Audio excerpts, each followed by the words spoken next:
3 2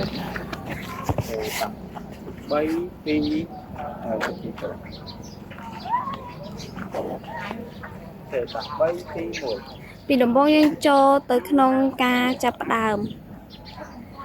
យើងចូលទៅក្នុងការចាប់ផ្ដើមគឺយើងឃើញអំពីក្រុមយើងចុចអំពីក្រុម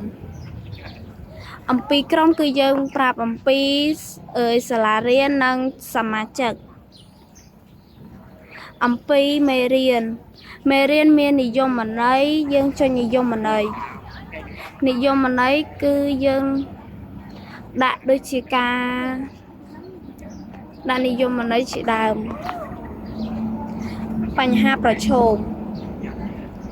គឺយើងចុចក្នុងបញ្ហាប្រឈមវាដាក់នឹងការបញ្ហាប្រឈមជាដើមដំណោះស្រាយគឺយើងចុចនឹងដំណោះស្រាយហើយបន្ទាប់មកយើងឃើញក្នុងហ្នឹងគឺមានដំណោះស្រាយឲ្យយើងហើយយើងចុចមកត្រឡប់ថយក្រោយ